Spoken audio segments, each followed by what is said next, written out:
Hey y'all, what is going on? This is Jesse Both in the 19th hole. This is an update for holes 1, 2, 5, and 7. And I brought this here to you because I made some changes from my expert walkthrough. So on hole number 1, you can still play the way that I showed you on the walkthrough, but if you have an APOC 5, 6, this would be a really good way to play it. We're going 5 top spin, max right spin with our blue ring halfway onto the edge of the rough line at max. And then what we're going to do is we're going to take our wind and subtract our wind rings from 16. And you do 16 with an APOC 5 and 6, and you would do 18 rings for an APOC 7. So then whatever the difference is for those rings, you would move that amount of rings to the left. And then max right curl and max right slice full overpower. What this is going to do is going to bring your shot in. It's going to bring it very far up the fairway to the right hand side, and it's going to set up a min, thorn, or hornet shot for you. So we're going to play this second shot here at 0% elevation. Either you can play this shot like I'm going to play it and add a little bit of topspin, or you can play it a little bit more to the green and use backspin. If you play it to the green though, however, you'll have to figure out what club length you are at, 25%, 50%, or whatever you decide to use. The advantage of playing from min distance and then adjusting your spin to the hole is that you know your club distance every time is absolute min. So we're going to adjust our shot here at absolute min, and then all you have to do is hit the ball perfect.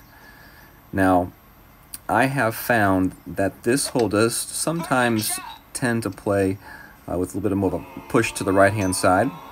I think I didn't encounter that push because the ball came in a little bit quicker.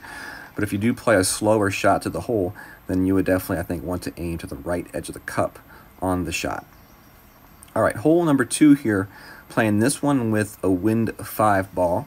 The side spin is irrelevant, but you want to have a power 3. So wind 5, power 3. Or wind 4, power 3. So with this right to left headwind, we're going to go to the hole, and then we're going to add 0.5 right spin after we line our shot at the hole with our blue ring touching the edge. Now, if I had a straighter headwind, I would use full backspin and then just aim my shot at the right edge of the cup with the same exact setup, and I would not use any extra spin to the right-hand side. So it's really important to kind of see what kind of wind you have and determine, do you have a straighter headwind or a more 7 o'clock facing headwind. As you see, we made the right adjustment and we dropped the shot. So I'm going to show you the shot one more time. I played it earlier today on my other account, and we had, this time we went with the wind 4 ball because I didn't have any wind 5 power 3 balls. I just had a wind 4 power 3 ball. So it's going to be the same setup here. We're going to aim the shot at the hole with our blue ring touching the edge of the fairway fringe, and then we're going to add our 0.5 rings. So now, going with a wind 4 ball, we have a little bit more, wind at our face. So I would suggest aiming your ball guide a little bit more favoring kind of right of the pin instead of straight at the pin.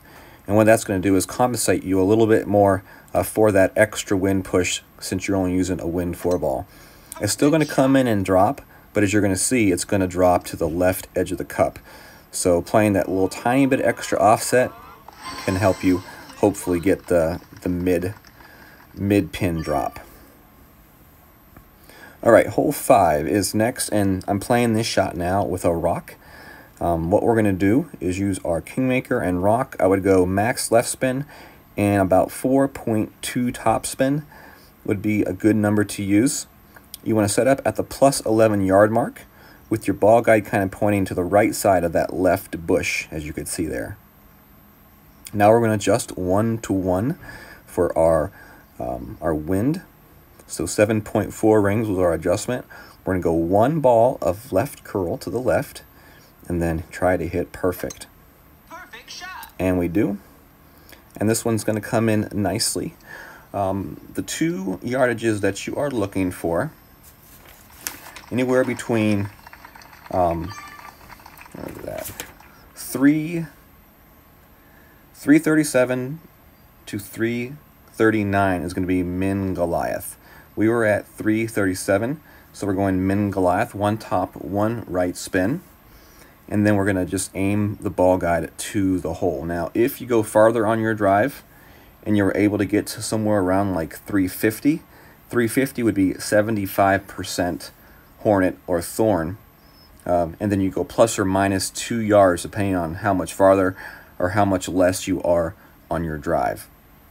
If you go with the hornet thorn, then you want to go with more top spin and either go with no side spin to the right or at least 3 bars of side spin to the right, and then adjust that ball guide through the hole. And that's hole number 5.